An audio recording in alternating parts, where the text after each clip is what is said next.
சைவ சித்தாந்த கழகம் அவரை பேச அழைக்கின்றது. அதற்காக அவர் மதுரையிலிருந்து தொடர்வண்டி ஏறி தூத்துக்குடி ரயில் நிலையத்தில் இறங்கி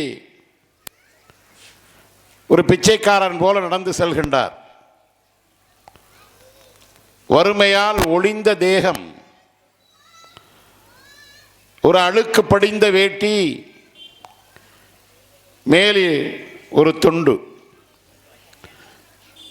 ஒரு மஞ்சள் பையில் தமிழ் ஏடுகள். அவரை அழைப்பதற்காக சைவ சித்தாந்த கழகத்தை சார்ந்த நண்பர்கள் வந்து நிற்கின்றார்கள். ஆனால் அந்த அறிஞனை, அந்த பேரறிஞனை, அந்த தமிழ் அறிஞனை இவர்களால் கண்டுகொள்ள முடியவில்லை. ஏனென்றால் அவன் கருணாநிதியாக பிறக்கவில்லை. ஏனென்றால் அவன் ஜெயலலிதாக பிறக்கவில்லை. ஏனென்றால் அவன் எம்ஜிஆராக பிறக்கவில்லை. அவன் எடப்பாடி பழனிசாமியாக பிறக்கவில்லை. ஏன் மதுரையை ஆட்டி படைத்துக் கொண்டிருக்கின்ற மூர்த்தியாக பிறக்கவில்லை. எந்த ஒரு நலத்திட்டங்களையும் கொண்டு வராத இந்த தொகுதியின் சட்டமன்ற உறுப்பினர் வெங்கடேசனாகவும் அவன் பிறக்கவில்லை. பாழாய் போன அந்த தமிழறிஞன் தமிழை மட்டுமே படித்தான், முறையாக படித்தான், முறையாக கற்றுக் கொடுத்தான், முறையாக எழுதி குவித்தான். அதனால் நிகழ்ச்சி ஏற்பாடு செய்தவர்களுக்கே அவனை அடையாளம் தெரியவில்லை. இன்று வரை இந்த தமிழ் சமூகத்திற்கும் அடையாளம் தெரியவில்லை. அவன் பெயர்தான் அரசன் சண்முகனார். இந்த சட்டமன்ற தொகுதியில் சோழவந்தானில் பிறந்து 46 வயதில் மரணமடைந்தான். கருணாநிதியை போல, ஜெயலலிதாவை போல அடுத்தவன் எழுதியதை தான் பேரில் கீழே போட்டுக்கொள்ளவில்லை. அவன் ஒரு சின்னஞ்சிறு வயதில் முறையாக தமிழ் படித்து தொல்காப்பியத்திற்கு பாயிரம் எழுதுகின்றான். திருக்குறளுக்கு ஆராய்ச்சி உரை எழுதுகின்றான். அன்றைக்கு இருந்த தமிழ் அறிஞர்கள் அனைவரும் அவனுடைய கருத்துக்களை ஏற்றுக்கொள்ளவில்லை.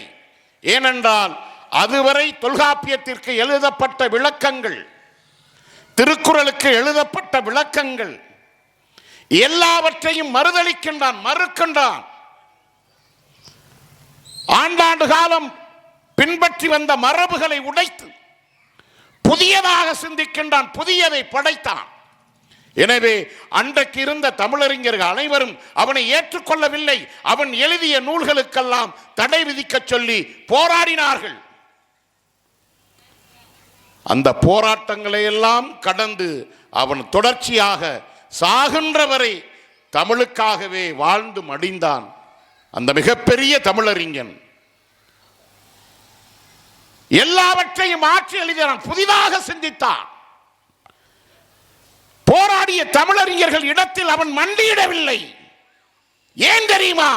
அந்த அரசன் சண்முகனார் தான் இன்றைக்கு சீமானாக பிறந்திருக்கின்றான்.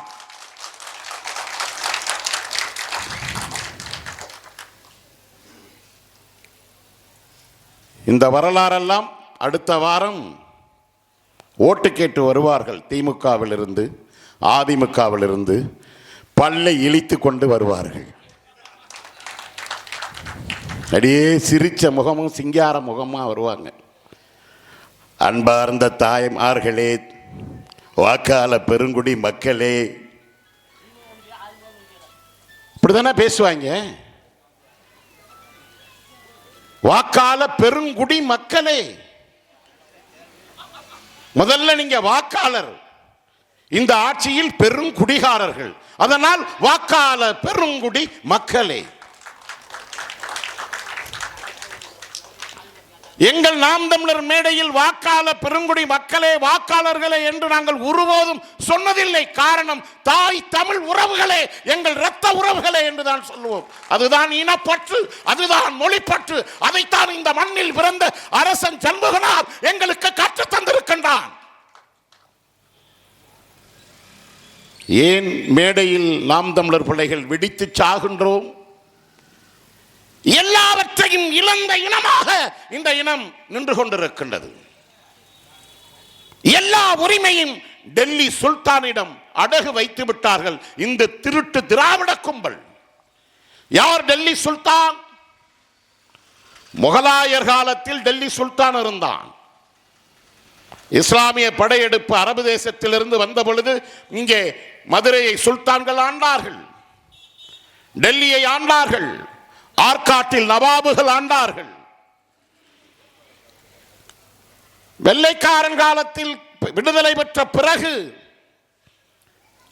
அந்த டெல்லி சுல்தானுக்கு பிறகு விடுதலை இந்தியாவில் டெல்லி சுல்தான்களாக இருந்தவர்கள் காங்கிரஸ் கட்சி, இன்றைக்கு இருக்கின்றவர்கள் பாரதிய ஜனதா கட்சி. அதுவும் பாரதிய ஜனதா கட்சியை சார்ந்த ஒரு பிரதமர் இருக்கிறார், கடைசியா ஒரு 7 வருஷமா இருக்கார். அவருடைய நெஞ்சோட அகலம் இருக்கே 56 இன்ச்சியாம். அவ்வளவு பெரிய கட்டுமஸ்தான ஆணலகன். சனிய மாதிரி இஸ்ரேல் 10 நாளைக்கு முன்னாடி போனாங்க. பேசாம போனவன் பொத்திக்கிட்டு வந்திருந்தா ஒரு பிரச்சனையும் வந்திருக்காது. அங்க போய் இஸ்ரேல் எங்கள் தந்தை நாடு என்று சொல்லி முடித்தவுடன் ரஷ்யாக்காரன் வச்சாம் பாருங்க ஒரு பெரிய ஆப்பா நமக்கு சொருகி. அவன் 2 மாதத்துக்கு முன்னாடி ரஷ்யாக்காரன் வந்து சந்திச்சுட்டு, மிஸ்டர் மோடி நீங்கள் கவலைப்படாதீங்க, நாங்கள் இந்தியாவை ரொம்ப நேசிக்கின்றோம், நட்பு நாடாக இருங்கள், உங்களுக்கு வேண்டிய பெட்ரோல், டீசல், எரிவாயு, கேஸ் எல்லாத்தையும் நாங்கள் மித்த நாட்டுக்கு கொடுக்கறத விட குறைச்சி உங்களுக்கு தர்றோம் அப்படின்னு சொல்லி விளாடிமிர் புதின் சொல்லி அனுப்பி விடுறார். இந்த ஆளும் மண்டையை ஆட்டிட்டு வந்துட்டு அமெரிக்காவிலிருந்து ஒரு ஃபோன் வருது. மோடிஜி ஐ ஆம் டொனால்ட் ட்ரம்ப் பேசுகிறேன் அமெரிக்காவிலிருந்து. மரியாதை மயிரா ரஷ்யாவோட தொடர்பை கட் பண்ணிக்க, இல்லாட்ட உன்னை கட் பண்ணி விட்டுருவேன்னு ஒரு ஃபோன் போட்டதோட இந்த ஆம்பளை சிங்கம் பொன்னங்கால் பிடறி அடிக்க ஒடியாந்து இஸ்ரேலுக்கு ஓடி போய் இது என் தந்தை நாடுன்னு சொல்லிட்டு வர ரஷ்யாக்காரன் தந்தை நாடா நான் சொன்னேன் பாரு அப்படின்ட்டு நமக்கு வர்ற கேஸை பூரா நிப்பாட்டிட்டான். இப்படி ஒரு டெல்லி சுல்தான் நமக்கு. அவர் அங்கே தமிழ்நாட்டில் ஒரு டெல்லி சுல்தான் இருக்கார், முத்துவேல் கருணாநிதி ஸ்டாலின். அவருடைய சிஷ்ய பிள்ளைகள் தான் இந்த வரும்பொழுது பார்த்தேன். கலைஞர் வீர விளையாட்டு ஜல்லிக்கட்டு மைதானம். இந்த ஜல்லிக்கட்டுக்கு தடை போட்டது யாருப்பா? இந்த ஜல்லிக்கட்டுக்கு தடை போட்டது யாரு? அந்த தடையை உடைத்து, தமிழ்நாடெங்கும் தடையை உடைத்து அடக்குமுறையை மீறி மைதானத்தில் ஜல்லிக்கட்டு மாட்டை ஓட்டியவன் சீமானும் சீமான் தம்பிகளும். தடையை முதலில் விதித்தது காங்கிரஸ் கட்சி. அதை அப்படியே பின்பற்றியது ஓபிஎஸும் இபிஎஸும். ஜல்லிக்கட்டிற்கு எதிராக போராடியவர்கள், ஜல்லிக்கட்டிற்கு ஆதரவு தெரிவித்து போராடிய மெரினாவில் கலவரத்தை ஏற்படுத்தி இளைஞர்களையும் ஆண்களையும் பெண்களையும் கல்லூரி மாணவர்களையும் போராடியவர்களையும் அடித்து துன்புறுத்தி கைகால்களை உடைத்து அந்த போராட்டத்தை சிதைத்தது அனைத்து இந்திய அண்ணா திராவிட முன்னேற்ற கழகம். இந்த ஜல்லிக்கட்டுக்கு தடை விதித்தது அன்றைக்கு காங்கிரஸ் கட்சியின் கூட்டணி இருந்த இந்த திருட்டு திராவிட முன்னேற்ற கழகம். 2 பேரும் திருடங்க தான். அதிமுக திருடன், அதிமுக திமுக. ஒருத்தன் பகல் திருடன், ஒருத்தன் பக்கா திருடன். 2 கட்சிக்கும் என்ன வேறுபாடுன்னு நீங்க நினைக்கிறீங்க? அதிமுகவிற்கும் திமுகவிற்கும் ஒரு வேறுபாடும் இல்லை. நம்ம இந்த பகுதியிலெல்லாம் எங்க அப்பத்தா ஒருத்தர் இருந்தா செத்து போயிட்டா, 102 வயசு, காதில் தண்டட்டி போட்டு பார்த்த தண்டி, 2 காதலையும் தண்டட்டி இருக்கும்.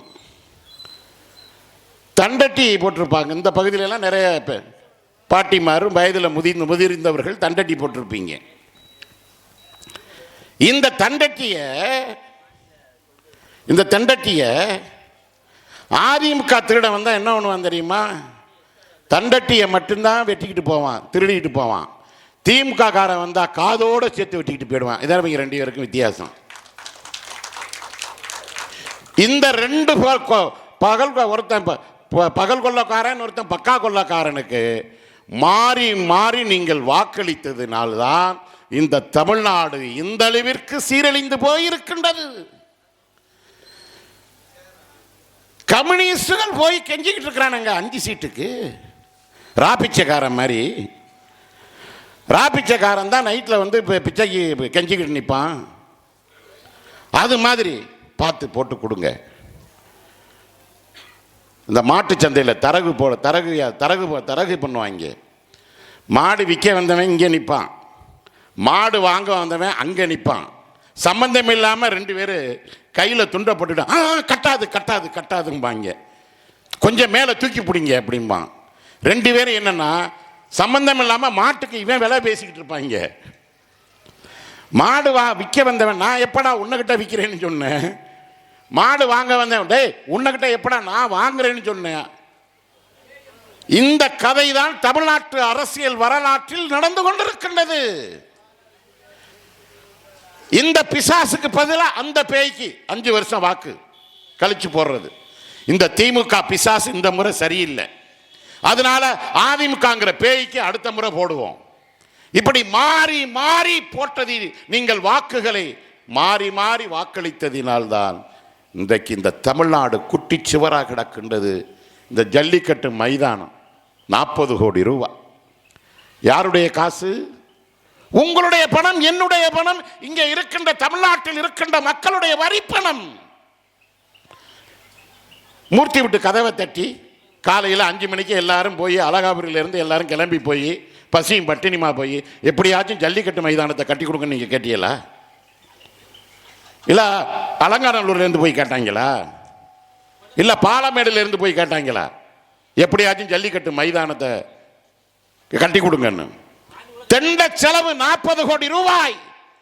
இந்த 40 கோடி ரூபாய் தெண்டமாக அழுவதற்கு செலவழித்ததற்கு அதுல எப்படி 40 கோடியில 4 கோடி ரூபாய் ஆட்டையை போட்டிருப்பாப்புல மூர்த்தி. 6 கோடியா பாருங்க, நான் குத்து மதிப்பாக தான் சொன்னேன். 62 கோடி ரூபாய். ஆத்தாடி ஆத்தா, 62 கோடி எப்படியும் பாதிக்கு பாதி ஆட்டையை போட்டிருப்பாங்க. அப்ப பாருங்க நீங்க, இந்த பக்கத்தில் ஒரு அணை இருக்கு, பக்கத்தில் ஒரு அணை, ஒரு ஆறு இருக்கு, ஆறு ஓடி வருது, அணை ஓடி வருது. இன்று வரை இந்தியா சுதந்திரம் பெற்று 80 வருஷத்துக்கு மேல இந்தியா சுதந்திரம் பெற்று இன்று வரை அந்த அணையை பராமரிக்க முடியவில்லை. மராமத்து பணி பார்த்தார்களா? இந்த சாத்தியார் அணையை நீங்கள் மராமத்து பார்த்திருந்தால் முல்லை பெரியாற்றிலிருந்து வரணும் தண்ணி. எப்படி வரும்? குளத்தை பராமரிக்கணும், குளத்தை அகலப்படுத்தணும், ஏரியை அகலப்படுத்தணும், ஆழப்படுத்தணும், கண்மாயை ஆழப்படுத்தணும், அகலப்படுத்தணும், பராமரித்து பணி செய்யணும். அந்த மழை காலத்தில் ஓடி வர்ற தண்ணி எதுல வரும்? வாய்க்காலில் வரும். அந்த வாய்க்கால் என்ன? அந்த வாய்க்காலுக்கு என்ன சொல்லுவோம்? புறம்போக்கு வாய்க்கால். அந்த புறம்போக்கு வாய்க்காலை எல்லாம் வாரி சுருட்டி வாய்க்குள்ள போட்டுடுச்சு யாரு? இந்த அரசியல் புறம்போக்கு பூரா.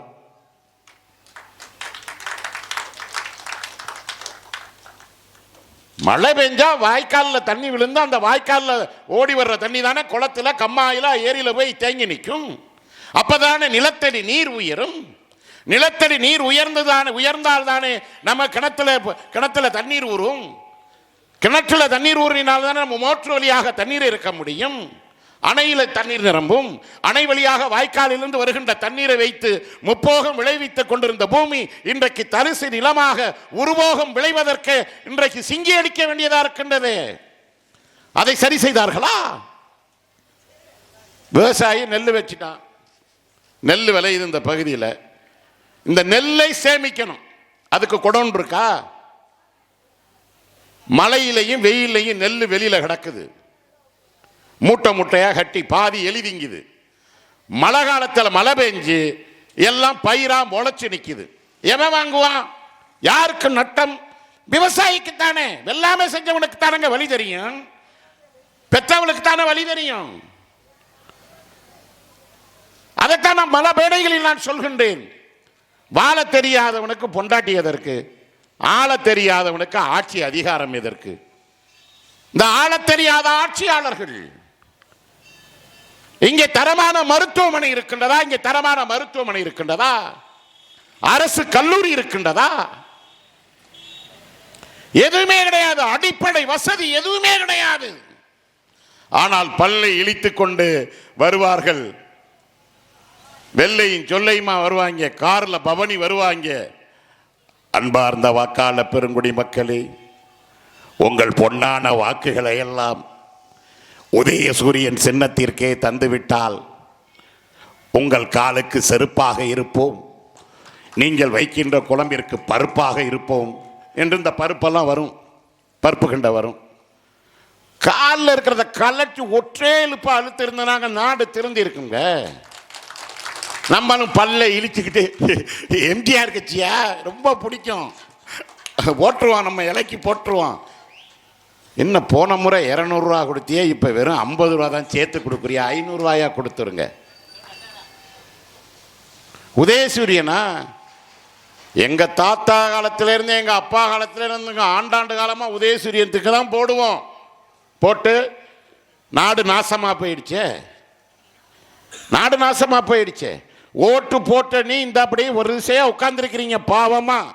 ஓட்டை உங்களிடம் வாங்கிக்கிட்டு போன மூர்த்தியும் வெங்கடேசனும் கோடீஸ்வரன் ஆயிட்டான். இந்தியாவிலேயே உலகத்திலேயே மிகப்பெரிய பணக்காரனாக கருணாநிதி குடும்பம் மாறிவிட்டது. கருணாநிதியின் குடும்பம் தெரியுமா தெரியாதா? இந்த கருணாநிதி நெஞ்சுக்கு நீதினு ஒரு புத்தகம் எழுதினார். அது ஒரு 5-6 பாகம். இந்த பழைய காலத்து திமுக ஆட்களுக்கு தெரியும், அண்ணா காலத்து திமுக ஆட்கள்.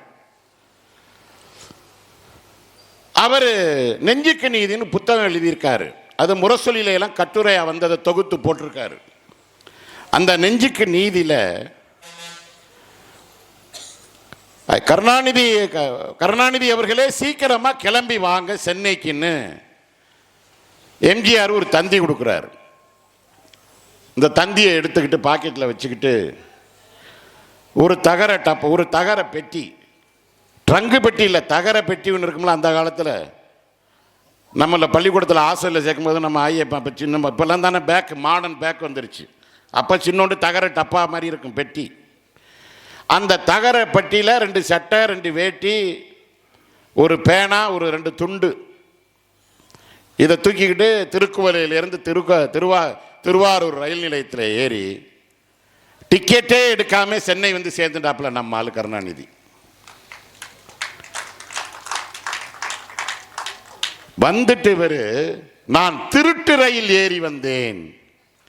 ரயில் எப்படியா திருட்டு ரயிலா இருக்கும்? நீ தான் ஏன் திருட? டிக்கெட் எடுக்காம பஸ்ல ஏறிட்டு இது திருட்டு பஸ்னா முதலாளி செருப்பால் அடிப்பானா? அடிக்க மாட்டானா? எவன் விட்டு பஸ்ல திருட்டு பஸ்ன்னு சொன்னேன். ஏறின ஆளு திருட. ரயில் நல்ல ரயில் தான். டிக்கெட் எடுக்க கூட காசு இல்லாத ஐயா கலைஞர் கருணாநிதியின் குடும்பம் இன்றைக்கு ஆசியாவில் உலகத்தில் மிகப்பெரிய பணக்கார குடும்பமாக உயர்ந்திருக்கின்றது. எப்படி கருணாநிதி அழகாபுரியில் வந்து கலபரிச்சாரா? மு.க. ஸ்டாலின் வந்து இங்க மாடு மேய்ச்சாரா? இல்ல உதயநிதி ஸ்டாலின் வந்து இங்க வரப்பு வெட்டினாரா? இல்ல கருணாநிதிக்கு 3 பொண்டாட்டி, பத்மாவதி அம்மா, தயாள அம்மா, ராஜாத்தி அம்மா, 3 பேர் இங்க வந்து கலபரிச்சாங்களா? நாத்து நட்டாங்களா? ஆனா பிறந்ததிலிருந்து சாகின்ற வரை இந்த வேலையைத்தான் நீங்கள் செய்தீர்கள். என் அப்பன் செய்தான், என் தாத்தன் செய்தான், என் பூட்டன் செய்தான், என் தாய் செய்தால், என் தந்தை செய்தான், என் சகோதரி செய்தால், நீங்கள் எல்லோரும் செய்தீர்கள். ஆனால் நீங்களும் நானும் ஏழையாகவே இருக்கின்றமே. எங்கிருந்தோ வந்த கருணாநிதியும் அவன் குடும்பமும், எடப்பாடியின் குடும்பமும், ஜெயலலிதாவும் அவருடைய படைகளும் இன்றைக்கு இவ்வளவு பெரிய கோடீஸ்வரராக இருக்கின்றார்களே. உழைக்காமல் எப்படி? என்னைக்காச்சும் கேட்டிருக்கீங்களா? நீங்க இப்படி யோசிச்சிருக்கீங்களா? இவெல்லாம் உழைக்காம 5 வருஷத்துக்கு ஒரு தடவை வர்றான், 500 ரூபா காசை கொடுக்குறான், ஓட்டை வாங்கிட்டு போய் ஜெயிச்சிடுறான். இவ்வளவு பந்தாவா, இவ்வளவு கோடீஸ்வரனா மாறிட்டானே. 5 வருஷத்துக்கு ஒரு தடவை நம்ம போட்டு மாறி மாறி போட்டுக்கிட்டே இருக்கமே. நம்ம வாழ்க்கை இப்படியே இருக்குது. 2 நாளைக்கு முன்னாடி டீ கடையில் போய் கடன் சொல்லி டீயும் ஒரு வடையும் திட்டு வந்தோமே, அந்த காசை கொடுக்கலையே. டீ கடைக்காரன் இப்போ போனால் கேட்பான்னு என்ன செய்கிறது அப்படின்னு யோசிக்கிறீங்களே. அப்போ நீங்கள் இந்த நாட்டை பற்றி யோசித்திருக்க வேண்டாமா? யோசித்திருக்கணுமா, யோசித்திருக்க வேண்டாமா? இதற்காகவா நம் முன்னோர்கள் வெள்ளைக்காரனை விரட்டி அடிப்பதற்காக வெற்றருவாளையும் வேல்கம்பையும் தூக்கி கண்டு வெற்றிவேல் வீரவேல் என்று ஏன் ஓடனா? புலித்தேவன் பின்னாடி ஓடியது இந்த தமிழ் கூட்டம். புலித்தேவன் பின்னாடி சாதி பார்த்து போனா? புலித்தேவன் தேவர், வெறும் தேவர் மட்டும் போனார்களா? பல்லர் போனார்கள், பறையர் போனார்கள், கோணார்கள் போனார்கள், நாடார்கள் போனார்கள். ஆண்கள் பெண்கள் அத்தனை பேரும் வெற்றிவேல் வீரவேல், இது என்னுடைய தாய்மன், எங்கிருந்த வந்த வெள்ளைக்காரன் எப்படியடா என்னை அடிமை செலுத்தலாம் என்று வெண்ணி காலடியில் போய் இணைகின்றானே புலித்தேவனோடு. சாதி பார்த்தா இணைந்தான் தமிழன் என்கின்ற இன உணர்வு. அந்த இன உணர்வு நமக்கு இருந்திருந்தால் இங்கே கருணாநிதியோ ஜெயலலிதாவோ எம்ஜிஆரோ யாரும் வந்திருக்க முடியாது. திருமாவளவன் அந்தாலும் பறையருங்க, ராமதாஸ் அந்தாலும் படையாச்சிங்க, நயினார் நாகேந்திரன் அந்தாலும் தேவமாருங்க, பசுபதி பாண்டியன் யோ அந்தாலும் வெள்ளாளர், இவர் தேவேந்திர குல வேளாளரியா, பல்லர் விட்டாளுகையா.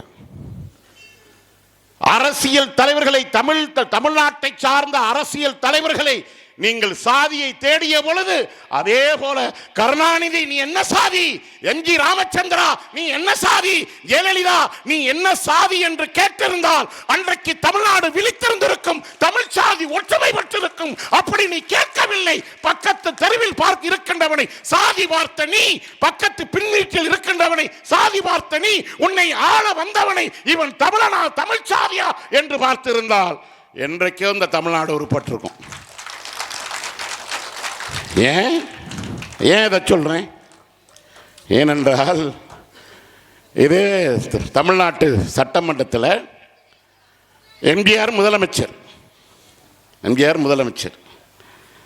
கருணாநிதி எதிர்க்கட்சி தலைவர், கலைஞர் கருணாநிதி. அப்ப விவாதம் நடக்கின்றது. விவாதம் சட்டமன்றத்தில் விவாதம் நடக்குது. ரொம்ப கவனிக்கணும். நீங்கள் பெரியவங்க, வயதில் பெரியவங்க, என்னிலும் பெரியவங்க இருக்கிறீங்க. நான் ஏதாவது இந்த மேடையில் தவறான தகவல்களை உங்கள்கிட்ட பதிவு செஞ்சிருந்தா, தம்பி இந்த கருத்தை நீங்கள் பேசுனது வரலாற்று பிழை என்று நீங்கள் ஆதாரங்களோடு சுட்டி காமித்தால் இந்த பிள்ளை திருத்திக் கொள்வேன். காரணம், நான் சீமானின் தம்பி, தேசிய தலைவன் பிரபாகரனுடைய மகன். எங்கள் அப்படித்தான் எங்கள் அண்ணன், எங்கள் தலைவன் எங்களை வளர்த்தெடுத்திருக்கின்றார்.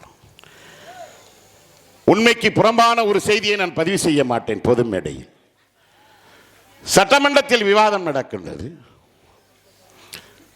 சட்டமன்றத்தில் விவாதம் நடக்கின்ற பொழுது கருணாநிதி எழுந்திருத்து, ராமச்சந்திரா நீ தமிழனா என்று கேட்கின்றார். எம்ஜிஆர் இப்படி பார்த்துவிட்டு அமைதியாக இருந்துவிட்டு, மறாவது நாள் சட்டமன்ற கூட்டத்தொடரில் அனைத்து இந்திய அண்ணா திராவிட முன்னேற்ற கழகத்தின் சட்டமன்ற உறுப்பினர், அவர் பேர் ஆறுமுகமா மாரிமுத்தா என்று எனக்கு நினைவில்லை, அவரை விட்டு பதில் சொல்கின்றார். ஆம், எம்ஜிஆர் ஒரு மலையாளி தான், மேனன் குடும்பத்தை சார்ந்தவர் தான். ஆனால் ஐயா கருணாநிதி அவர்களே நீங்கள் தமிழனா என்று கேட்டார். சாகின்ற வரை கருணாநிதி அதற்கு பதில் சொல்லவே இல்லை. ஏனென்றால் கருணாநிதிக்கு தெரியும் எம்ஜிஆர் மலையாளி என்று, எம்ஜிஆருக்கு தெரியும் கருணாநிதி தெலுங்கர் என்று. இது ரெண்டு பேரும் யார் என்று தமிழனுக்கு தெரியாது. இதை சொன்ன போய்த்தான் இதையெல்லாம் வெளிப்படையாக பேசா பொருளை பேச துணிந்தேன் என்று பாரதி சொல்வானே, அந்த பேசா பொருளை பொது மேடைகளில் பேசியவன் எங்கள் அண்ணன் சீமான். போட்டு உடைச்சான். அதனாலதான் மொத்த பேரும் சீமானுக்கு எதிராக, நாம் தமிழருக்கு எதிராக, நாம் தமிழர் பிள்ளைகளுக்கு எதிராக இவன் பேசுவது பொய், இவன் இனவெறியன், இவன் சாதிவெறியன், இவன் மொழிவெறியன், இவன் பொய்யன் என்று எங்கள் மீது எல்லா திருட்டு பெயரையும் எங்க மேல பழி சுமத்துறான். இவங்கள்ட்ட மாதிரி நாங்க 50 வருஷம் 60 வருஷம் ஆட்சியில் இல்லை. அவங்க சொல்றது மாதிரி ஒரு எம்எல்ஏ கூட எங்கள்கிட்ட கிடையாது, ஒரு சட்டமன்ற உறுப்பினர் கிடையாது, ஒரு நகரமன்ற உறுப்பினர் கிடையாது, அதிகாரம் கிடையாது, பணபலம் கிடையாது, அமைப்பு பலம் கிடையாது. உங்கள் வீட்டு பிள்ளைகள். இதே எங்க ஊருக்கு போனீங்கன்னா உங்களை மாதிரி எங்க அப்பா யாராச்சும் நாம் தமிழர் பேச்சை பேசிட்டு இருப்பாங்க, அவன் பேச்சை கேட்டுட்டு உட்காந்துருப்பாரு. தோல்ல துண்டை போட்டுட்டு வேர்க்க நல்லா பேசுறாங்கப்பா, நீ ஒழுங்கா ஓட்டு போட்டிருந்தீங்கன்னாக்கா நாங்க ஏப்பா அப்படி நல்லா போய் கத்திக்கிட்டு நிற்கிறோம். என்ன பண்ணி தொலைக்கிறது? இதே சட்டமன்றத்தில் அம்மையார் ஜெயலலிதா குரலை உயர்த்தி சொன்னார். ஆம், நான் கன்னடத்து பிராமணத்தி என்று சொன்னார். எங்கள் அண்ணன் சீமான் சொல்கின்றார், நான் தமிழன், நீ தமிழன், எனவே நாம் தமிழர். 1916 நீதி கட்சி அதிகாரத்திற்கு வந்தது. அன்றிலிருந்து இன்று வரை தமிழ்நாட்டு அரசியல் வரலாற்றில் 2 தமிழன் தான் ஆண்டான், மற்றவன் அனைவரும் பிறமொழியாளர்கள் என்று மேடையில் முழங்கிய பிறகுதான் நாங்கள் எல்லாம் விழிக்க துவங்கினோம். அந்த 2 பேரும் தலைவர்கள், ஒருவர் பெருந்தலைவர் காமராஜர், இன்னொன்று பக்தவச்சலம். 2 பேரும் தமிழர் என்றாலும் ஆனால் அந்த காங்கிரஸ் கட்சிக்கு அவர்கள் உண்மையாக இருந்தார்கள். தமிழர்களுக்கு உண்மையாக இருந்திருந்தால் தமிழ்நாட்டின் தலையெழுத்து, தமிழ்நாட்டின் வரலாறு மாறி இருந்திருக்கும். எளிமையானவர் தலைவர் பெருந்தலைவர் காமராஜர். இன்றைக்கு நாளைக்கு உங்களிடம் வாக்கு கேட்டு வருகின்றவர்கள் பெருந்தலைவர் காமராஜரா, கக்கனா, தன் சொத்துக்களை எல்லாம் வாரி கொடுத்த ஐயா பசுமன் முத்துராமலிங்க தேவரா அவர்கள் எல்லாம் கொலகாரன், கொள்ளக்காரன். எம்ஜிஆர் ஒரு படம் எடுத்தாரு, தீர்க்க தரிசனமா எடுத்திருப்பார் போல இருக்கு. யோசிச்சு, அலிபாபாவும் 40 திருடர்களும் எங்கடான்னு போய் பார்த்தா எல்லாம் சட்டமன்றத்துக்குள்ள கரவேட்டி கட்டிக்கிட்டு உட்கார்ந்துருக்காங்க திருடம் பூரா. 40 திருடன்ல 234 பேரும் திருடங்க தான். அது கரவேட்டி அல்ல, கரைபடிந்த வேட்டி. அந்த கரைபடிந்த வேட்டிக்கு மாற்றுதான் கரைபடியாத நாம் தமிழர் பிள்ளைகள். திருட்டு திராவிடத்திற்கு பதிலாக தூய தமிழ் தேசிய அரசியலை நாங்கள் எடுத்துக்கொண்டு வருகின்றோம். இவன் சொல்றான், இவங்க எல்லாம் சாதி ஒழிப்பை பத்தி. நாங்கள் பெரியார்கிட்ட பாடம் படித்தோம், அண்ணாதுரை கிட்ட தான் குஸ்தி போயிடுச்சோம், கருணாநிதி கிட்ட தான் கம்பு விளையாட்டு கற்றுக்கிட்டோம். எங்களை மாதிரி சாதி ஒழிப்பு போராளி யாரும் பார்க்க முடியாது. பெருந்தலைவர் காமராஜர் முதலமைச்சராக இருக்கின்றார். பெருந்தலைவர் காமராஜர் முதலமைச்சராக இருக்கின்ற பொழுது ஒரு மக்கள் பார்க்கணும் பெருந்தலைவர் காமராஜரை பற்றி. அவருடைய அமைச்சரவையில் PR பரமேஸ்வரன் என்று ஒருத்தர் இருந்தார். அந்த PR பரமேஸ்வரன், அந்த PR ஐயா கொஞ்சம் அமைதியா இருங்க ஐயா. அந்த PR பரமேஸ்வரன் இந்து அறநிலைத்துறை அமைச்சராக பார்க்கின்றார். இந்து அறநிலைத்துறை அமைச்சராக பெருந்தலைவர் காமராஜர் அவரை நியமிக்கின்றார். அப்பொழுது பெருந்தலைவர் காமராஜரிடம் பரமேஸ்வரன் சொல்கின்றார், ஐயா, நான் ஒடுக்கப்பட்ட சாதியை சார்ந்தவன், என்னையை போய் நீங்கள் இந்து அறநிலைத்துறை அமைச்சராக்குகின்றீர்களே என்று சொன்ன பொழுது பெருந்தலைவர் காமராஜர் சொல்கின்றார், எந்த கோயில் தெருக்குள் நீ நுழையக்கூடாது என்று சொன்னானோ, எந்த ஊருக்குள் நீ நுழைந்தால் தீட்டுப்பட்டு விட என்று சொன்னானோ, நீ பள்ளிக்கூடத்திற்கு சென்றால் தனியாக உட்கார வைத்தானோ, உன்னை பார்த்தால் தீட்டு தொட்டால் தீட்டு என்று எவன் சொன்னானோ அவன் உனக்கு கோயில் கோபுரத்தில் ஏற்றி புனித நீர் தெளித்து உனக்கு கடவுளுக்கு நிகராக உன்னை கொண்டாடுவான், உனக்கு பரிவட்டம் கட்டுவான். இதுதாண்டா உண்மையான சாதி ஒழிப்பு, அதைத்தான் நான் செய்கின்றேன் என்று பெருந்தலைவர் சொன்ன பெருந்தலைவர் காமராஜர் ஒருபோதும் தன்னை சாதி ஒழிப்பு, நான் தான் சாதி ஒழிப்பிற்கு அத்தாரிட்டி என்று பேசியதில்லை. ஆனால் இந்த திராவிட கட்சிகள் ஆட்சியில் தான் எங்கு பார்த்தாலும் சாதி கலவரம், சாதி பார்த்து சீட்டு. நான் இந்த ஆதங்கப்பட்டு சொன்னேனில்லை, அந்த இடத்துல 40 கோடி ரூபாய் செலவில் ஒரு தரமான மருத்துவமனை இங்கே கட்ட முடியாதா? அரசு மருத்துவமனை இங்கே அலங்காநல்லூரில் ஆரம்ப சுகாதார நிலையம் இருக்கின்றது. அந்த அலங்காநல்லூரில் ஆரம்ப சுகாதார நிலையத்தில் 24 மணி நேரமும் மருத்துவர்கள் இருக்கின்றார்களா? செவிலியர்கள் இருக்கின்றார்களா? இரவு நேரத்தில் வயக்காட்டுக்கு போறோம், நல்ல பாம்பு கொத்திருது, நம்ம போதாத காலம், அங்கே போனோம்னாக்க நல்ல பாம்புக்கு மருந்து இருக்கா? நாய்கடிக்கு மருந்து இருக்கா? ஆரம்ப சுகாதார நிலையத்தில் போனா மருத்துவர் இருப்பாரா? கம்பவுண்டர் இருப்பாரா? மாத்திரை இருக்குமா? மருந்து இருக்குமா? சிரிஞ்சி இருக்குமா? நர்சம்மா இருப்பாங்களா? நர்சம்மாவுக்கு உதவியாளர் இருக்காங்களா? எதுவுமே இருக்காது. பிறகு என்ன? அலங்காநல்லூரில் இருக்கிற ஆரம்ப சுகாதார நிலையத்தில் ஆஸ்பத்திரிக்கு போறதும் ஒண்ணுதான், தத்தநேரி சுடுகாட்டில் நேராக போய் படுத்துக்கிறதும் ஒண்ணுதான். நினைத்து பாருங்கள். பள்ளிக்கூடம் என்ன லட்சணத்தில் அங்க இருக்கு? நான் கேட்கிறேன், இந்த அரசாங்க பள்ளிக்கூடம் இருக்கு, அங்கே சரியான கழிப்பறை வசதி இருக்கின்றதா? கழிப்பறை வசதி, கழிப்பறை வசதி. நம்ம வீட்டு பொம்பளை பிள்ளையெல்லாம் அங்கே தான் படிக்க வச்சிருக்கிறோம். சரியான கழிப்பறை வசதி இருக்குதா? ஆம்பளை பையலைங்க அவசரத்துக்கு எங்கிட்டாச்சும் ஒதுங்கிடுவாங்க. வயசுக்கு வந்த பொம்பளை பிள்ளைங்க எங்க போகும்? இதே தமிழ்நாடு அரசு கடந்த பட்ஜெட்டில் தமிழ்நாட்டு அரசின் கல்வி அமைச்சர் மகேஷ் அன்பில் பொய்யாமொழி, அவங்க தாத்தா அன்பில் தர்மலிங்கம், அவங்க அப்பா அன்பில் பொய்யாமொழி, இப்ப அன்பில் மகேஷ். நம்ம எல்லாம் மன்னராட்சி ஒளிஞ்சிடுச்சுன்னு நினைச்சுக்கிட்டு இருந்தோம், மக்களாட்சி மலர்ந்துருச்சுன்னு. இன்னும் மன்னராட்சி ஒழியவில்லை. ஜனநாயக ஆட்சியிலும் மன்னர்கள் இன்று வரை ஒழியவில்லை. பாரம்பரியமாக அவர்கள் தான் தாத்தா அமைச்சர், அப்புறம் அப்பா அமைச்சர், அதுக்கப்புறம் பேர அமைச்சர். உங்களுக்கும் எனக்கும் இந்த தகுதியெல்லாம் கிடையாது. அவர் கல்வி அமைச்சராக இருக்கின்றார். பட்ஜெட்டில் 48,000 கோடி தமிழ்நாட்டு கல்வித்துறைக்காக நாங்கள் ஒதுக்கி இருக்கின்றோம் என்று பெருமை பீத்திக் கொண்டிருந்த வேளையில் தான் நண்பர்களே, கடந்த 2 மாதத்திற்கு முன்பாக சென்னைக்கு அருகே திருவள்ளூர் என்கின்ற ஒரு ஊரில் அரசு பள்ளி கூரை விழுந்து 7ஆம் வகுப்பு படிக்கின்ற மாணவன், 12 வயது சிறுவன், அவன் பெயர் மோகித். வீட்டுக்கு ஒத்த பிள்ளையா, ஒத்த பிள்ளை. மதியம் சாப்பிட சாப்பாடு டப்பாவை கலட்டுறான். அவனை சுற்றி அவன் நண்பர்கள் 3 பேரும் கலட்டி உட்கார்றாங்க. ஒரு வாய் கூட பிள்ளை எடுத்து வைக்கல, கூரை விழுந்து செத்து போயிட்டான். நல்ல வேலை பக்கத்தில் இருந்த பிள்ளையை தப்பிட்டாங்க. இது ஒரு நிகழ்வல்ல. அடுத்த வாரம் முத்துவேல் கருணாநிதி ஸ்டாலின் ஐயா முதலமைச்சர் காணொளி மூலியமாக சென்னை கோட்டையில் இருந்துவாறு ஒரு புது பள்ளிக்கூடத்தை திறந்து வைக்கிறார்.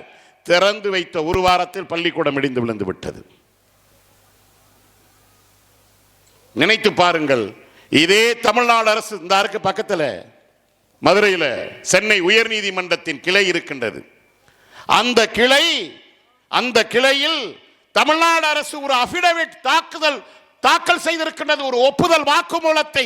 தமிழ்நாட்டில் 5000 பள்ளிக்கூடம் இடிந்து விழுகின்ற நிலையில் இருக்கின்றது. அப்ப 48,000 கோடிக்கு பள்ளி கல்வித்துறைக்கு ஒதுக்குனீங்களா இல்ல உங்க வீட்டிலே வச்சு பதுக்குனீங்களா? இதுதான் கேள்வி. எங்க போனுச்சு 5000 பள்ளிக்கூடம்? ஆனால் தமிழ்நாடு அரசிற்கு எவ்வளவு கடன்? கடந்த மொத்த கடன் 10.62 லட்சம் கோடி, ஏறக்குறைய 11 லட்சம் கோடி. நான் கடந்த 4.5 ஆண்டு ஆட்சியில், திமுகவின் ஆட்சியில் 5.5 லட்சம் கோடி, அதுக்கு முன்னாடி ஐயா எடப்பாடி ஆட்சியில் 4.5 லட்சம் கோடி, மொத்தம் 10.5 லட்சம் கோடிக்கு மேல தமிழ்நாட்டு கடன் இருக்கின்றது. ஒரு ஆண்டிற்கு இதற்கு 48,000 கோடி ரூபாய் வட்டி கட்டுறாங்க. நினைச்சு பாருங்க. எதுக்காக கடன் வாங்கினாங்க? யாருக்காக கடன் வாங்கினாங்க? கடன் வாங்கினாங்களே தமிழ்நாட்டின் வறுமை ஒளிந்து விட்டதா? பசி ஒளிந்து விட்டதா? பட்டினி ஒளிந்து விட்டதா? வேலை இல்லாத திண்டாட்டம் ஒளிந்து விட்டதா? தொழிலாளர்கள் போராட்டம் ஓய்ந்து விட்டதா? நெசவாளர்கள் போராட்டம் ஓய்ந்து விட்டதா? மாணவர்கள் போராட்டம் ஓய்ந்து விட்டதா? மீனவர்கள் போராட்டம் ஓய்ந்து விட்டதா? அரசு ஊழியர்களுடைய போராட்டம் ஓய்ந்து விட்டதா? மருத்துவர்களுடைய போராட்டம் ஓய்ந்து விட்டதா? செவிலியர்களுடைய போராட்டம் ஓய்ந்து விட்டதா? ஆசிரியர்கள் போராட்டம் ஓய்ந்து விட்டதா? பேராசிரியர்கள் போராட்டம் ஓய்ந்து விட்டதா? தூய்மை பணியாளர்களுடைய போராட்டம் ஓய்ந்து விட்டதா? விவசாயிகளுடைய போராட்டம் ஓய்ந்து விட்டதா? இளைஞர்களுடைய போராட்டம் ஓய்ந்து விட்டதா? வேலை இல்லா திண்டாட்டம் ஓய்ந்து விட்டதா? நினைத்து பாருங்கள். ஏதாச்சும் ஒன்று தீர்ந்து விட்டதா? இந்தியாவிலேயே அதிக போராட்டங்கள் நடக்கின்ற மாநிலம் தமிழ்நாடு என்று மத்திய அரசு புள்ளி விவரம் தருகின்றது. உலகத்திலேயே அதிக போராட்டங்கள் நடக்கின்ற நாடு எது என்று கேட்டால் அது இந்தியா என்று உலக ஐநா மன்றம் சொல்கின்றது. அவன் பெரிய பேட்டதாதான்னா இவன் சின்ன பேட்டதாதா, அவன் பெரிய ரவுடினா இவன் சின்ன ரவுடி. இதான் நடந்து கொண்டிருக்கின்றது. எதற்காக வாங்கினீர்கள் கடன்? 11 லட்சம் கோடி ரூபாய்க்கு நீங்கள் மாத ஆண்டுக்கு 48,000 ஏறக்குறைய 50,000 கோடி வட்டி கட்டுகின்றீர்களே, யாருடைய காசு? எதற்காக? அந்த காசுதான் எது தெரியுமா நண்பர்களே? மாதம் 1000 ரூபாய், 1000 ஓவா கொடுக்கிறான்ல மகளிர் உதவித்தொகை. இப்ப சொல்றாங்கல்ல, நாங்கள் ஆட்சிக்கு வந்தால் எடப்பாடி திமுக 1000 ரூபாய் தான் மாதம் உதவித்தொகை மகளிருக்கு செய்கின்றது. நாங்கள் ஆட்சிக்கு வந்தால் 2000 ஓவா நாங்கள் தருவோம். யார் விட்ட காசுல இருந்து? நீங்கள் கோடி கோடியாய் கொள்ளையடித்து வைத்திருக்கின்றீர்களே, அந்த காசுல இருந்தா?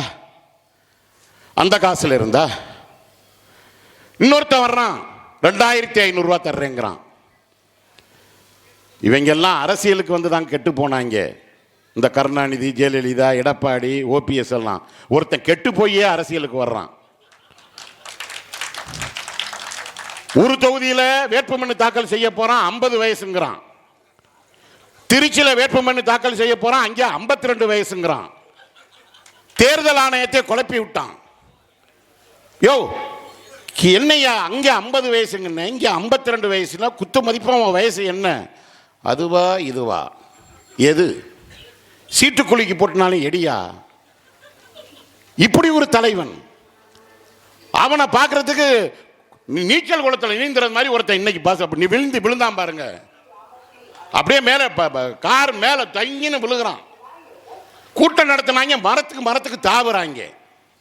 சரி, மரத்துக்கு மரம் தாவுறாங்கன்னு கிரீஸை பிடிச்சி அப்பி வச்சா சொயின்னு வலிக்கிட்டு விழுகிறாங்க. அப்படியே இவங்கெல்லாம் அவனுக்கு பின்னாடி ஒரு கூட்டம் போய்கிட்டு இருக்குது.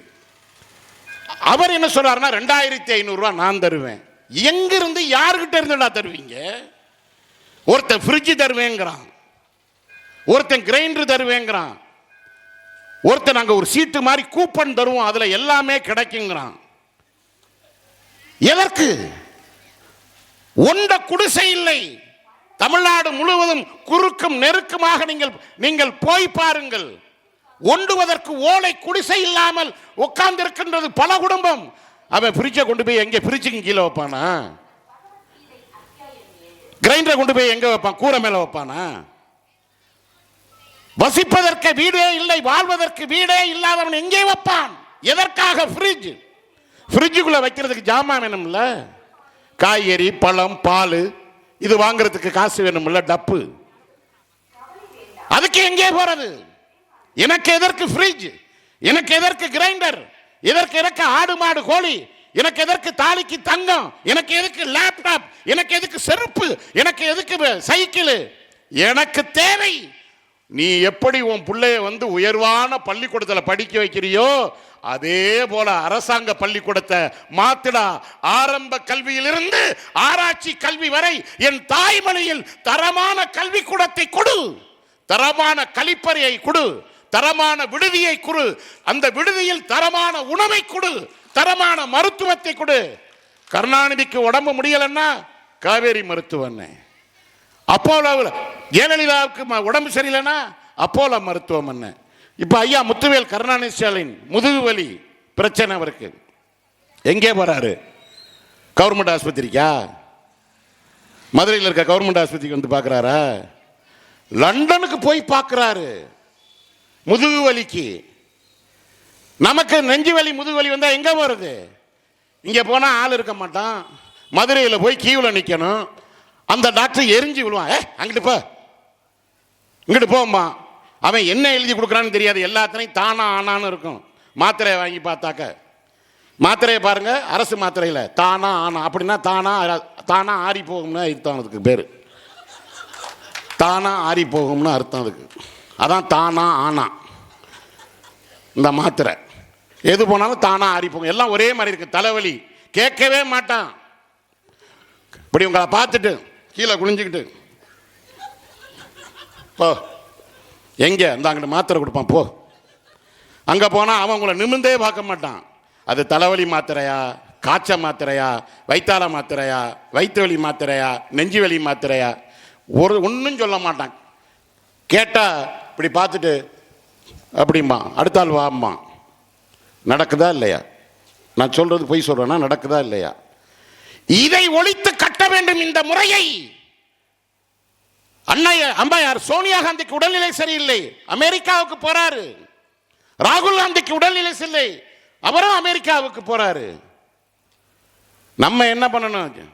ஒன்றும் வழி இல்லைன்னா நேராக சுடுகாட்டில் போய் படுத்துக்கிற வேண்டியதான். குழியை வெட்டி பார்த்து வாக்கரிசியை போட்டு உள்ளே தள்ளி விட்டு குழியை மூடி விட்டு போக்கடா அப்படின்னு. இப்படிதான் இருக்க ஆஸ்பத்திரி நிலைமை. நாங்கள் நாம் தமிழர் சொல்கின்றோம், இதெல்லாம் இலவசம் கிடையாது, இது உன் வாழ்க்கையை உயர்த்தாது. எது உயர்த்தும்? கல்விதான் உன் வாழ்க்கையை உயர்த்தும். அதற்கு அடையாளம் டாக்டர் பாபா சாஹேப் அம்பேத்கர். அதற்கு அடையாளம். எந்த கல்வி மறுக்கப்பட்டதோ அந்த கல்வியையே ஆயுதமாக்கி இந்திய அரசமைப்பு சட்டத்தை ஒருத்தன் ஒடுக்கப்பட்டவன், பிறப்பால் ஒடுக்கப்பட்டவன், சாதியால் ஒதுக்கப்பட்டவன் என்று அவமானப்படுத்தப்பட்ட அவன் ஒரு தலைவனாக இந்தியாவில் உலக அரங்கில் உயர்ந்து நின்றான் என்றால் அதற்கு கல்வி. அந்த கல்வியை எங்கள் அண்ணன் சீமானுடைய ஆட்சியில், நாம் தமிழர் ஆட்சியில் நாங்கள் தருவோம். அப்படியாப்பட்ட கல்வி. உலகத்திலேயே மிகச்சிறந்த கல்வியை கொடுக்கின்ற நாடு எது தெரியுமா? அமெரிக்கா. இல்ல எதுக்கு எடுத்தாலும் அமெரிக்காவை பாரு, ஆப்பிரிக்காவை பாரு, தென்னாப்பிரிக்காவை பாருமாங்களே, அந்த அமெரிக்கா இல்ல, பின்லாந்து அப்படின்னு ஒரு நாடு, சின்னஞ்சிறு நாடு பின்லாந்து. பூமி பந்தில் எங்க இருக்குன்னே உங்களுக்கு தெரியாது. அந்த பின்லாந்து தான் உலகத்திலேயே ஆகச் சிறந்த கல்வியை கொடுக்கின்றது. எப்படி? காசுக்கு விற்கலாம் கல்வியை, இலவசமாக கொடுக்கின்றான். அதே போல மருத்துவத்தை இலவசமாக கொடுக்கின்றான். சுகாதாரமான காற்றை, சுத்தமான காற்றை கொடுக்கிறான். நஞ்சற்ற உணவை கொடுக்கின்றான். ஊட்டச்சத்து மிக்க பானங்களை கொடுக்கின்றான். எதுவுமே இலவசம் கிடையாது. கல்வி, மருத்துவம், குடிநீர், இதுதான் அங்கே இலவசம். இதுதான் அங்கே. அதைத்தான் நாம இங்கே சொல்றோம். நாங்க என்ன சுயமரியாதை இல்லாதவங்களா? நண்பர்களே, ஒரு செய்தியோடு என் உரையை நிறைவு செய்ய விரும்புகிறேன். பெரியோர்களே, நீங்கள் இதை கவனமாக நீங்கள் கேட்கணும். இந்த திராவிட முன்னேற்ற கழகத்தில் ஒரு அண்ணன் கூட கோபமாக சொன்னார், இழிவாக பேசாமல் இங்கே நடக்கணும், நல்ல நல்ல திட்டங்களை பற்றி பேச சொல்லணும். இழிவாக பேசணுங்கிற நோக்கம் இல்லை. இழிவானவர்களை, என் மக்களை இழிவாக நடத்தியவர்களை, என் மக்களை இதுவரை இழிவாக நடத்தி கொண்டிருப்பவர்களை நான் புனிதமான கண் கொண்டு பார்க்க முடியாத நிலையில் நான் நிற்கின்றேன். அந்த திராவிட முன்னேற்ற கழகத்தின் மூத்த தலைவர் ஒருத்தர் SR பாரதின்னு இருப்பார். ஐயா அண்ணா காலத்திலிருந்து இருக்கின்றார். ஐயா கருணாநிதி அவர்களுடைய உற்ற தோழனாக இருந்தவர். இன்றைக்கு ஐயா MK ஸ்டாலினுக்கு அணுக்கமாக, நெருக்கமாக இருக்கின்றார். அந்த SR பாரதி அவர்களிடம், என்னுடைய குறிப்பாக என் தாய்மார்கள் இதை கேட்கணும். என்னுடைய தாய்மார்கள் இங்கே நிறைய பேர் உட்கார்ந்துருந்தீங்க. என்னுடைய தந்தைமார்கள், என் அப்பா வயதில் உள்ளவங்களாம் இருக்கிறீங்க. வீட்டில் போய் அம்மாட்ட போய் சொல்லுங்க, அந்த SR பாரதிகிட்ட ஒரு பத்திரிகையாளர் கேட்குறார். அவன் நியாயமாக கேட்குறான். இப்படியே அவர்கிட்ட பேசி பேட்டி கேட்டுக்கிட்டு இருக்கான். இப்படியே 2 பேரும் பேசிக்கிட்டு இருக்காங்க. அந்த பத்திரிகையாளர் டக்குன்னு கேட்டான், ஐயா MK ஸ்டாலின் மனைவி துர்கா ஸ்டாலின் இருக்காங்கல்ல, ஆமாம், அவங்களுக்கு மகளிர் உதவித்தொகை 1000 ரூபா வந்துருச்சான்னு கேட்டான். கேட்டது நியாயமா இல்லையா சொல்லுங்க? கேட்டான். பதறிட்டாரு நம்மால். டக்குனு SR பாரதி, எப்படி இந்த கேள்வியை நீங்கள் என்னிடம் கேட்க வேண்டும்? துர்கா ஸ்டாலின் யார் தெரியுமா? முதலமைச்சர் மனைவி. அவங்கள அண்ணன் அவ்வளவு இழிவானவர்களா 1000 ரூபா வாங்குற அளவுக்கு? அண்ணே, அப்ப நம்ம விட்டு பொம்பளை பிள்ளைலாம் இழிவானவர்களாண்ணே? அப்ப நம்ம விட்டு பொம்பளைங்கெல்லாம் இழிவானவங்க, 1000 ரூபா வாங்குறவங்க. அதைத்தானே நாங்கள் சொல்கின்றோம்.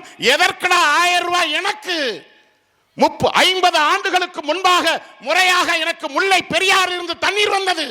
வைகை ஆற்றில் 50 ஆண்டுகளுக்கு முன்பாக முறையாக தண்ணீர் வந்தது. 50 ஆண்டுகளுக்கு முன்பாக காவிரி ஆற்றில் முறையாக தண்ணீர் வந்தது. 50 ஆண்டுகளுக்கு முன்பாக பாலாற்றில் முறையாக தண்ணீர் வந்தது. 50 ஆண்டுகளுக்கு முன்பாக தேனாற்றில், சிறுவாணி ஆற்றில், பாம்பாற்றில், பவானி ஆற்றில் எனக்கு முறையாக தண்ணீர் வந்தது. அமராவதி ஆற்றில் முறையாக தண்ணீர் வந்தது. முப்போகம் உழைத்து சாப்பிட்டோம். உழைத்ததை வீட்டுக்கு கொண்டு வந்தோம். கொண்டு வந்ததை அடைகாத்ததை உரிய விலைக்கு விற்றோம். உரிய விலைக்கு விட்டதை பணமாக பார்த்தோம். பணமாக பார்த்ததை வைத்து சுயமரியாதான வாழ்க்கையை நாங்கள் வாழ்ந்தோம். இந்த வாழ்க்கையை எவன்டா புடுங்கனா? புடுங்கி எவன்டா புடுங்கனா? எவன் புடுங்கனா?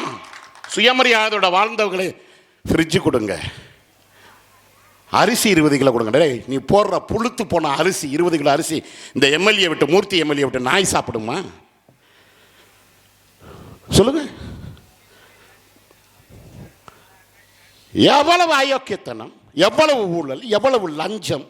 நாட்டை பிச்சைக்காரன், என் மக்களை பிச்சைக்காரனாக மாக்கி என் நாட்டை ஏழ்மை மிக்க, வறுமை மிக்க நாடாக,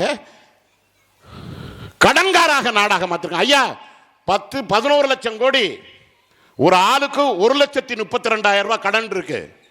இங்க இருக்கிற பெரிய மனிதர்கள் ஐயா யாராச்சும் சொன்னா, எப்பா ஒத்த காசு எனக்கு கடன் இல்லப்பா, நான் கடன் இல்லாதவன், எவன்ட்டை நான் கடன் பெற்று நிக்கல, நெஞ்ச நிமித்தி சொல்வேன் என்று யாரும் சொல்ல முடியாது.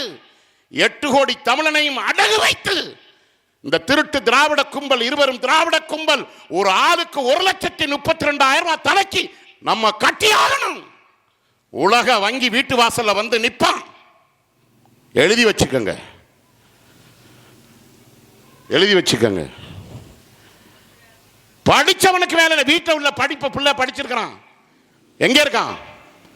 வசதி வாய்ப்பு ஓரளவு இல்லவன் என்ன பண்றான்?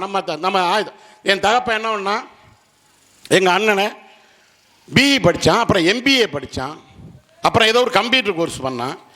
ஒரு அரை ஏக்கர் இருந்துச்சு, 5 ரூபாய்க்காக வித்துட்டு சிங்கப்பூருக்கு அனுப்பி விட்டாரு. அதுக்கு எதுக்கு இங்கே படிக்க வேண்டும்? உங்கள் வீட்டு பிள்ளையும் என் வீட்டு பிள்ளையும் பக்கத்து வீட்டு பிள்ளைகளும் சிங்கப்பூரிலும் மலேசியாவிலும் அரபு நாடுகளில் துபாயிலும் வேலை பார்ப்பதற்கு இந்த நாட்டில் எதற்காக படிக்கணும்? எதற்காக படிக்கணும்? என் படித்த பிள்ளைகளுக்கு வேலை கொடுக்க முடியாத ஒரு அரசாங்கம் என்ன மோசத்துக்கு இருந்தாங்க? எதுக்கு? எதுக்கு இவனுக்கு அமைச்சர்? எதற்கு இவன் சட்டமன்ற உறுப்பினர்? எதற்கு பாராளுமன்ற உறுப்பினர்? எதற்காக முதலமைச்சர்? யாரை கேட்டு இவ்வளவு கடன்? எதற்காக எனக்கு மிக்ஸி கொடுக்கிற, கிரைண்டர் கொடுக்கிற, ஆடு கொடுக்கிற, மாடு கொடுக்கிற, அண்டா கொடுக்கிற, லேப்டாப் கொடுக்கிற, தாலிக்கு தங்கம் கொடுக்கிற, ஃப்ரிட்ஜ் கொடுக்கிற, மாதம் 1000 ரூபாய் பணம் ஏன் கொடுக்கிற? நான் கேட்டேன் அவன்கிட்ட. நான் கேட்டேனடா, நான் கேட்கறது எனக்கு தரமான தண்ணி, தரமான படிப்பு, தரமான மருத்துவம். என் புள்ள படிச்சு நிக்கிறான், படிப்பு கேட்ட வேலை, வேலைக்கேற்ற உழைப்பு, உழைப்புக்கேற்ற ஊதியம், ஊதியத்திற்கேற்ற உயர்வான தன்மானமிக்க வாழ்வு. அத குர்ரா மசுரு, அதாண்டா அரசு. இதை தாண்டா சிங்கப்பூர் கொடுத்துக்கிட்டு இருக்கான். சிங்கப்பூர் இலவசம் கொடுக்குறானா? வேட்டி சட்டை, அரிசி பருப்பு, அண்டா குண்டா, ஆடு மாடு சிங்கப்பூர் கொடுக்குறானா? அமெரிக்கா கொடுக்குறானா?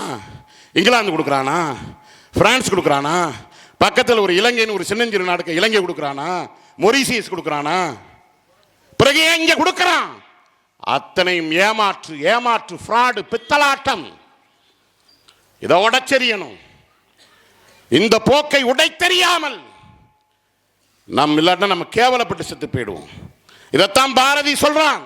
தேடி சோறு நின்று பல சின்னஞ்சிறு கதைகள் பேசி மணவாடி துன்பமுக விழன்று பிறவாட பல செயல்கள் செய்து நரைகூடி கிளப்பருவம் எய்து கொடும் கூற்றுக்கு இரேன பின் மாயின் பல வேடிக்கை மனிதரை போல நான் வீழ்வேன் என்று நினைத்தாயோ என்று கேட்கின்றான்.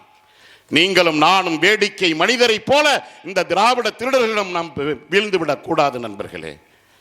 1967 அதிகாரத்திற்கு வந்தார்கள். இன்றைக்கு 2017 ஆண்டு வருகின்ற போது 60 ஆண்டுகள் மாறி மாறி மாறி மாறி ஆண்டு அனைத்து உரிமைகளையும் டெல்லியிடம் அடகு வைத்து விட்டார்கள். எந்த உரிமையும் இங்கே கிடையாது.